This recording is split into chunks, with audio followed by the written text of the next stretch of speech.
Nous sommes peut-être à quelques instants d'un tournant pour le patrimoine historique africain. Le Sénat français devrait adopter une loi qui va permettre de restituer plus facilement plusieurs œuvres historiques pillées lors de la colonisation, des trésors conservés dans des musées français. Hugo Barbieux, bonsoir. Bonsoir Nidia. Alors de quelle œuvre parle-t-on exactement ? Eh bien Nidia, ces œuvres proviennent de 8 pays africains qui ont envoyé des demandes officielles de restitution à la France. Cela fait 5 ans par exemple que l'Algérie demande la restitution du sabre de l'émir et héros de la résistance, Abdelkader, un sabre somptueux. Vous le voyez, lame en acier Damas, cordon en textile. Il est accompagné de son fourreau en vermeil et il est exposé aujourd'hui au musée de l'Armée à Paris. Autre réclamation de l'Algérie, ce canon rapporté en France après l'expédition d'Alger en 1830, il mesure un peu plus de 6 mètres de long et aujourd'hui il sert d'obélisque à Brest, en Bretagne. Le Bénin demande, lui, notamment la restitution d'un trésor national, cette statue de fer d'1,65 m dédiée à Gou, le dieu du fer et de la guerre. Eh bien, en 1894, les Français emportent cette statue pour l'exposer, encore une fois, à Paris. Et puis, le Mali et le Sénégal demandent tous deux la restitution des objets du trésor de Ségou,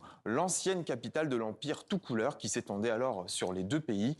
Il s'agit de pièces d'or, mais aussi, vous le voyez, de bijoux, des armes, des meubles, des livres, tous pillés par les officiers français en 1890 et aujourd'hui exposés au musée du Quai Branly-Jacques Chirac, encore une fois, à Paris. Et Nidia, la liste est encore longue. La Côte d'Ivoire, le Tchad, l'Éthiopie et Madagascar réclament aussi des œuvres coloniales. Et il se pourrait bien qu'ils les récupèrent prochainement. Eh bien oui, jusqu'à présent, le retour de ces objets ne pouvait se faire qu'au compte-gouttes via des lois spécifiques. Une par objet, un processus complexe et long. Alors parfois, pour éviter de passer par le Parlement, la restitution se fait via un prêt. C'est le cas de la couronne du dé de la reine Ranaval III à Madagascar. On la voit ici à l'écran, mais officiellement, elle appartient donc toujours à la France. Et sinon, pour aller encore plus vite, le président de la République peut aussi prendre une décision unilatérale. C'est ce qui s'est passé avec ce tambour parleur. Originaire de Côte d'Ivoire, lui bel et bien restitué l'année dernière. Eh bien, dans ce dernier cas, on parle du fait du prince. Eh bien, la loi en ce moment en débat au Sénat français doit dire stop à ce fameux fait du prince au profit d'une méthode rigoureuse, selon les mots de la sénatrice qui défend ce texte.